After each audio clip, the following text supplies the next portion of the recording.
तुमने वो robot movie तो देखी होगी ना, रजनीकांत वाली। सेम आगे उसी मूवी को तुम एक हॉलीवुड वर्जन में देख रहा हो, उसे 4K क्वालिटी में देख रहा, तो उस मूवी का नाम तुम दे सकते हो फ्रैंकेस्टाइन मूवी, जो आपको नेटफ्लिक्स के अंदर आपको देखने मिलती है। जॉनर की बात करें तो हॉरर साइफिक जॉनर में आपको देखने को मिल जाती है। जब स्टोरी के स्टार्टिंग में हमें दिखाया जाता है कि क्रिएचर एक बंदे के पीछे बढ़ा, जहां पे वो विक्टर विक्टर उसका नाम ले रहा था, वो बंदा अपनी जान बचाने की कोशिश करता है। तभी हम एक देखते एक आइस एरिया में ना हमें दिखाया जाता है एक बहुत बड़ी शिप, जो पूरी आर्मी की एक शिप हमें दिखाई देती है, जहां पे वो वहां पे मतलब ट्रैवल कर रहे होते हैं, वो उस बंदे को बचाने की कोशिश करते हैं। जो बंद क्रिएचर बहुत ही ज्यादा पावरफुल है, उसमें गन कुछ भी के तुम इस्तेमाल कर रहे हो उससे कुछ भी नहीं हो रहा है। जहां पे सारे बंदे उस बंदे को बचा, जिसका नाम विक्टर होता है। जहां पे जब वो थोड़ी देर के लिए क्रिएचर वो बेहोश हो जाता है, तो यहाँ पे जो शिप का जो कैप्टन होता है वो उससे पूछता है, भाई ये बंदा है कौन, ये इतना राक्षस जैसा कौन है। तो बोलता है ये वो पूछता भी इस बंदे को, भाई बनाया किसने। कहता मैंने ही बनाया। वो फिर उसको अपनी एक कहानी बताता है, जहां बताता है उसका नाम है विक्टर फ्रैंकेस्टाइन है।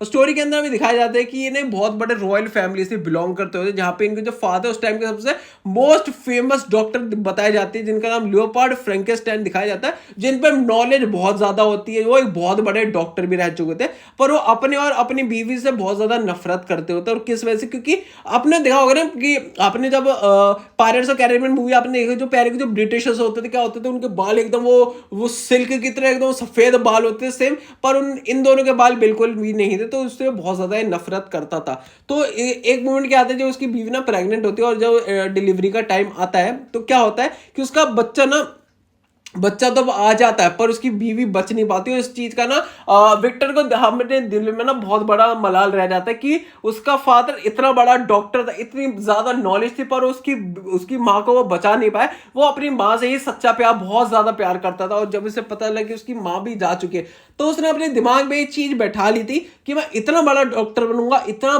तगड़ा साइंटिस्ट बनूंगा कि मैं एक ऐसी चीज का इन्वेंट करूं कि लोग जिससे मर ही ना सके। जो ये चीज बिल्कुल आपको जो प्रकृति के जो आप खिलाफ जब आप कुछ करते हो तो कुछ गड़बड़ हो जाती है, सेम ऐसी ही चीजें होती है। अब जब वो अपनी इस मिशन पे जा चुका है, तो मेन उसका मिशन क्या था, वो सबसे पहला जो इन्वेंशन क्या करता है, जो मरे लोग होते हैं उनकी बॉडी को जोड़ता है। हर किसी का मतलब ए पर्सन का अगर हाथ लिए तो बी पर्सन का पैर लेगा, तो सी पर्सन का सर लेगा, तो ऐसे पूरे एक इंसान बनाता है, जो बिना किसी चीज के बस उसे झटका देना पड़ेगा और झटके से उस चीजें वो चल सकेगा।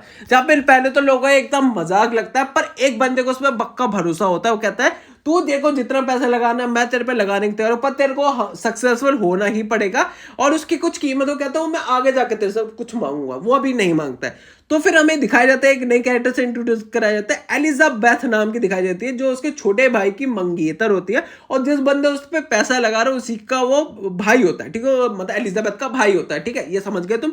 अब जब हमें ये पता चलता है कि उसका भाई है, तो यहाँ पे विक्टर का ना उसका दिल थोड़ा उस पर जा रहा होता है। पर जब उसे पता चलता है कि उसके छोटे भाई की जो वो मंगेतर है, तो वो अपना थोड़ा दिल साइड करने लगता है, कहता है कि भाई मेरे छोटे भाई की ये बीवी होने वाली, तो इस पर मेरे को नजर रखनी चाहिए।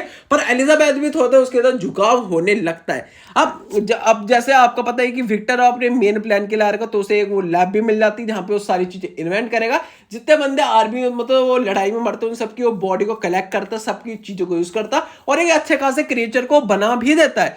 पर दिक्कत क्या होती है, वो सिर्फ एक ही चीज बोलता होता है, क्या होता है, विक्टर विक्टर विक्टर। जहां पे विक्टर को लगता होता है कि ये ना सिर्फ चीज, इसके अंदर कोई चीज खराबी आती है, इसके से मुझे इसे तबाह करना पड़ेगा। एलिजाबेथ उसके जरूर खिलाफ होती है, क्योंकि एलिजाबेथ को उससे थोड़ा लगाव हो जाता है, क्योंकि उसके अंदर का जो सॉफ्ट दिल होता है। क्योंकि अगर तुमने रोबोट मूवी भी देखी होगी, ठीक है, रोबोट मूवी में भी क्या होता है, उसके अंदर इमोशंस इतने, उसने जब इमोशंस डाले उसे कुछ नहीं पता था क्या है। मतलब जब वो लाइफ में जब आपने एक फायर वाला सीन देखा होगा ना रोबोट मूवी में, जब वो एक बिल्डिंग में पूरी आग लग जाती है, तो उसे ये नहीं पता होता कि एक लड़की अगर जल रही है तो उसको, अगर वो न्यूड है तो उसको आपको कपड़े पहनाने पड़ेंगे, उसे ये नहीं पता था। तो सेम ऐसे ही इसमें भी होता है, क्रिएचर को नहीं पता, उसका दिमाग एक बच्चे वाले दिमाग था, जो उसको तुम बोलोगे वो वही बोलेगा। उसे विक्टर विक्टर याद आता है, क्योंकि उसको उसकी माँ लगता होता है, वो माँ लगता होता है, बाप लगता होता है विक्टर। तो यहाँ पे विक्टर को ये समझ नहीं आता, गुस्से गुस्से में समझ जाता है, वो उसे तबाह करने की कोशिश करता है। पर इस टाइम पे जो क्रिएचर अपने आप को कैसे न कैसे बचाना चाहता है, और उस जगह से वो कैसे न कैसे बच जाता है,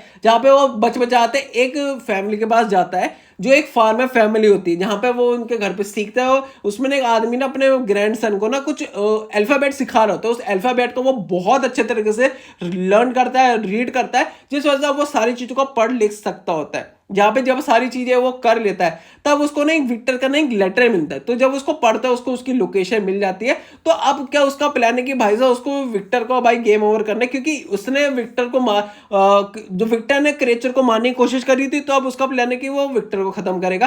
पर वो जैसे ही वहां आता है तो एलिजाबेथ उसे देख लेती है, और एलिजाबेथ को भी उससे थोड़ा लगाव व प्यार होने लग जाता है। जहाँ पे इसको देखे भाई विक्टर को उसकी पूरी जल के राख हो जाती है, और वो अपनी पिस्टल निकालता है, वो क्रिएचर को मारने वाला ही होता है। पर तभी दिखता है कि एलिजाबेथ सामने आ गई, और वो गोली किसको लगी? एलिजाबेथ को। जहाँ पे विक्टर का दिल टूट जाता है। यहाँ पे क्रिएचर का भी दिल टूट चुका है, विलियमसन का भी गेम ओवर हो चुका है। यहाँ पे क्रिएचर ने विलियम को भी मार दिया है। अब यहाँ पे क्या होता है कि बहुत ज्यादा दुख होता है आपके क्रिएचर की ना, एलिजाबेथ उसे बहुत ज्यादा प्यार करती है, और वो भी करता होता है। पर वो उन्हें लगता होता है, और ये पूरी मूवी की एक चीज होता है कि इस प्यार को क्या नाम दो? क्रिएचर से शादी करी। मतलब भाई पता नहीं है भाई, हाथ किसका है, पैर किसका है, सर किसका, कुछ नहीं पता, बस उसका प्यार हो गया, इंटेंशनली प्यार हो गया, अनइंटेंशनली।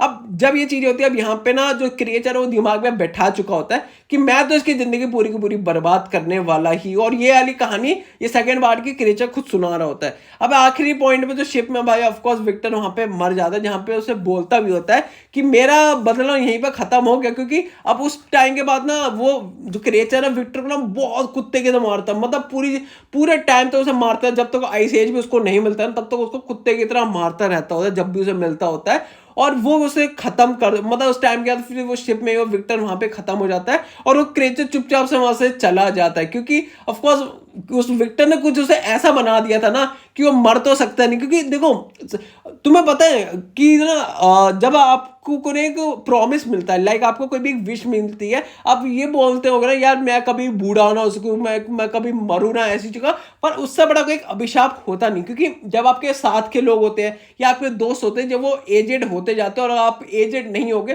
तो आपको नहीं पता कि वो आपको कितना ज्यादा दुख होगा उनके जाने का। और क्योंकि आपकी तो एज नहीं बढ़ रही पर उनकी तो एज बढ़ रही, तो उस हिसाब से नहीं यार, सबसे बड़ा कर्ज तो भाई ये चीज है भाई कि मतलब जीते रहना। और यहाँ पे क्रिएचर भी समझता है कि ये मेरे लिए कोई वरदान नहीं, ये एक अभिशाप ही है मेरे लिए कि मैं मर नहीं सकता, मुझे कोई चोट लग नहीं सकती, मुझे कुछ होगा नहीं, मुझे अकेले ही जीना होगा, मुझे सरवाइव करना होगा। और यहीं पे मूवी ये एंड हो जाती है, जो मुझे लगता है this is a movie peak cinema. अगर तुम पे कोई बड़ी स्क्रीन हो ना भाई, उसमें ये मूवी को देख रहा हूं, तुम्हें बहुत ज्यादा मजा आएगा। बाकी अगर तुम्हें वीडियो अच्छी लगी बस वीडियो को लाइक शेयर एंड सब्सक्राइब कर देना। बाकी इसी के साथ इस वीडियो को हम यहीं पे एंड करते हैं, मिलते हैं आपको कल एक और नई वीडियो के साथ। तब तक के लिए थैंक्स वॉचिंग द वीडियो।